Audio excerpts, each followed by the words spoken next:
a quiet stretch of highway on Long Island, New York. Ocean on one side, thick, overgrown brush on the other. Families vacation nearby. People jog these paths in the morning. On the surface, it looks like any other coastal road in America. But beneath that brush, investigators found bodies.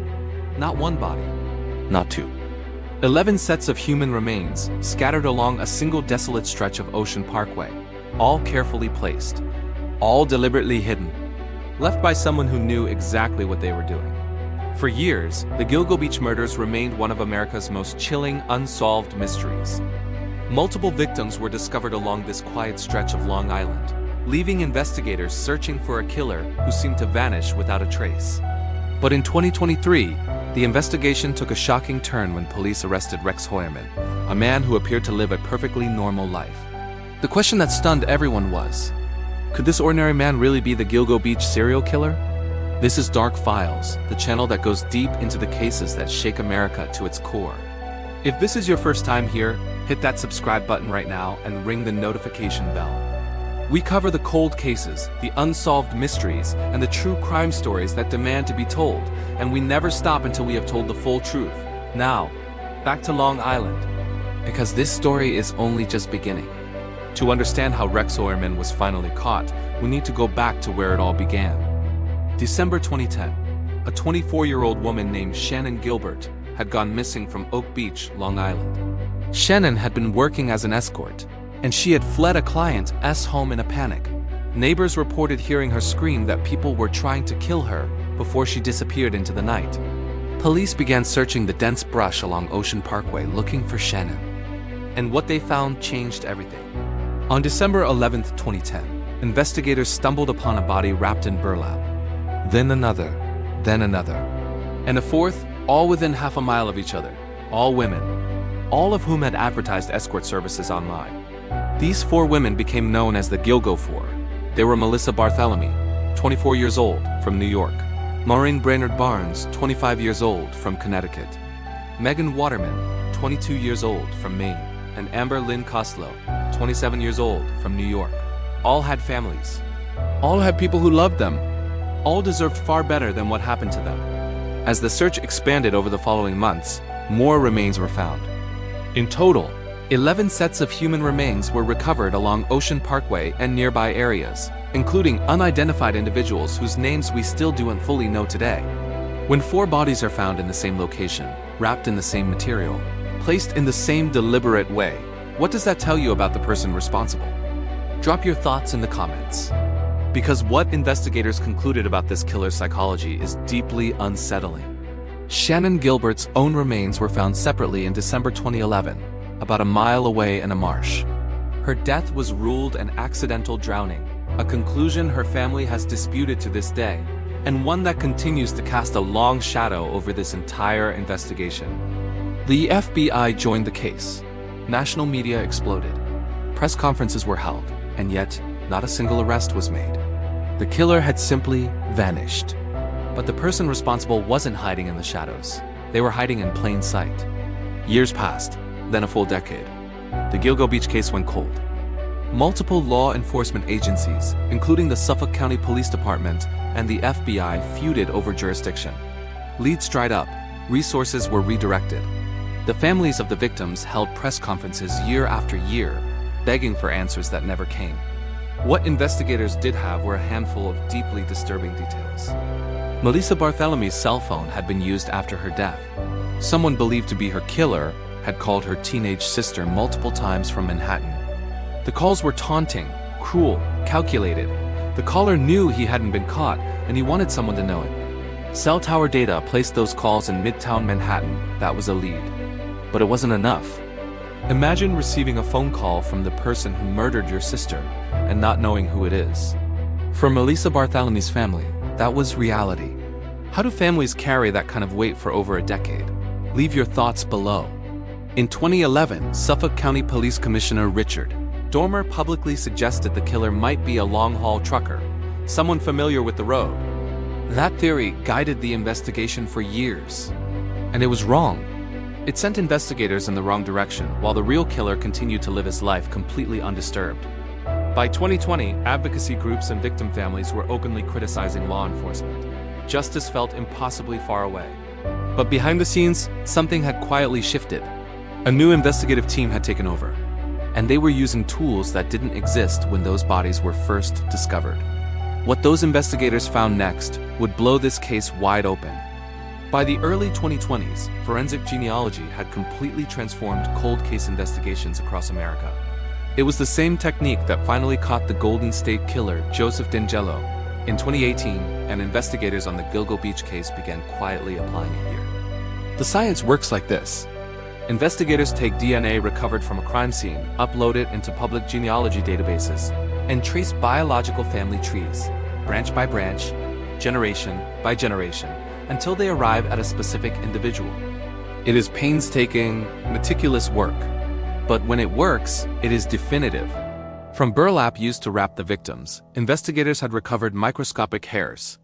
Those hairs were subjected to advanced DNA analysis, and the results pointed not directly to the killer, but to a woman closely related to him. Specifically, the hairs appeared to belong to his wife.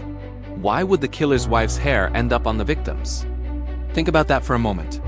Because when the answer emerged, it revealed just how calculated this person truly was. Investigators had a DNA profile. They had a connection to a family. Now they needed a name, and they needed a sample they could legally match. In the spring and early summer of 2023, investigators placed a specific person under physical surveillance. They followed him, they watched him, they documented his daily routines, and then they waited. In June 2023, their target discarded a pizza crust outside his Manhattan office building. Investigators retrieved it. They extracted the DNA. They ran the comparison. It matched. On July 13, 2023, 13 years after the first bodies were found, police arrested Rex Heuermann on the street outside his office. Rex Heuermann was 59 years old at the time of his arrest. He was a licensed architect who had operated his own firm, RH Consultants and Associates, for decades. He worked out of an office at 407th Avenue in Midtown Manhattan.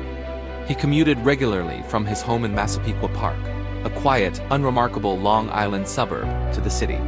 He had a wife, 2 adult children, a house on a residential street. Neighbors described him as quiet. Colleagues described him as professional. He had no prior criminal record of any kind. To anyone looking from the outside, Rex Heuermann was simply a middle-aged professional living an ordinary life. How well do you actually know the people around you? Your neighbor, your colleague, the man on the same train every morning? Because Rex Heuermann's entire community thought they knew him, and they had no idea. As investigators dug deeper into his life, a second existence began to emerge, one that was hidden behind the walls of his normal-looking house. Prosecutors alleged that Heuermann possessed a massive collection of violent and disturbing material on his personal devices. He had conducted extensive online searches about the Gilgo Beach investigation itself, apparently monitoring how close law enforcement was getting to him. He had used prepaid burner phones to contact escort services, specifically to avoid any digital trail connecting him to victims. And critically, the murders appeared to have taken place on dates when his wife and children were away from home. Prosecutors believe he carefully timed his crimes around his family's absences. As for his wife's hair on the victims, prosecutors believe Heuermann had deliberately placed it there. A calculated act of misdirection designed to contaminate the DNA evidence and point investigators toward someone else entirely, toward the woman sharing his home. His wife, Asa Ellerup, filed for divorce shortly after his arrest. She has publicly stated she had absolutely no knowledge of any crimes. But here's where the story takes yet another turn, because the charges didn't stop with the Gilgo Four. Rex Heuermann was initially charged with 3 counts of first-degree murder and 3 counts of second-degree murder for the deaths of Melissa Barthélemy, Maureen Brainerd Barnes, and Megan Waterman. In January 2024, a grand jury handed down an additional murder indictment, this time for Amber Lynn Koslow, completing the Gilgo Four charges. And then prosecutors went further. In 2024, Heuermann was additionally charged in connection with the murders of Jessica Taylor and Sandra Costilla, 2 more victims whose remains have been found along Ocean Parkway years earlier. The investigation into whether he is connected to other unidentified victims along the same stretch of road remains actively ongoing. If investigators are still connecting Heuermann to additional victims years into this case, how many victims could there ultimately be? And could there be connections to other cold cases across the country that we don't yet know about? This is a question law enforcement is still working to answer. Tell me what you think in the comments. Heuermann has pleaded not guilty to all charges. His defense team has argued the evidence is circumstantial and that the case is far from closed. As of 2025, the trial remains in pre-trial proceedings, one of the most complex prosecutions in Suffolk County history. The digital evidence alone reportedly spans hundreds of thousands of files. Suffolk County District Attorney Raymond Tierney has stated publicly that this investigation is far from over. The Rex Heuermann case forces every one of us to confront something deeply uncomfortable. We want evil to be recognizable. We want it to wear a visible face, to live on the edge of society, to give off warning signs, to be different from the people around us. It makes us feel safer to believe that. But if the allegations against Rex Heuermann are proven in court, then the man who allegedly killed multiple women over multiple years, who wrapped their bodies in burlap and left them along the same road, was also a man who filed his taxes, maintained a LinkedIn profile, and ate pizza at the same Midtown spots every single week.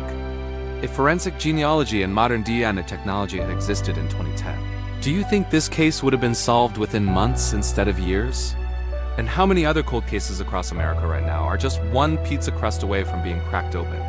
This case also exposes the very real cost of institutional failure.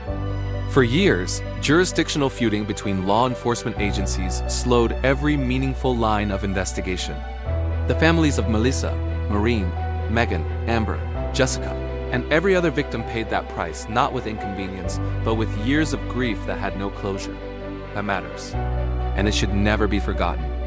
Before we close today, I want to take a moment, because at the center of every single development in this case, every press conference, every courtroom filing, every DNA result are real human beings. Melissa Barthélemy, Maureen Brainerd Barnes, Megan Waterman, Amber Lynn Koslow, Jessica Taylor, Sandra Costilla, and every unidentified victim along that road whose name we still do not know. These were daughters, sisters, mothers, friends, people with lives and futures and people who loved them. They were failed by the systems that should have protected them, and they deserve to have their stories told with the full weight and respect they carry. The trial of Rex Heuermann is still ongoing. New evidence is still emerging. Dark Files will be covering every significant development in this case as it unfolds. So if you haven't subscribed yet, this is the moment. Hit that subscribe button. Turn on notifications. You will not miss a single update on this case or any other.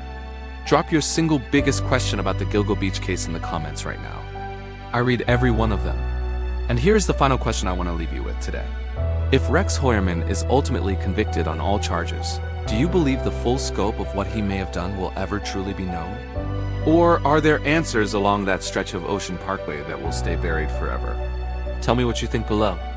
Next time on Dark Files, we are going deep into a case that has been called one of the most baffling disappearances in American history. A family, a remote stretch of wilderness, and questions that no one has ever been able to fully answer. You are not going to want to miss it. This has been Dark Files. The truth is always worth uncovering, even when it lives next door.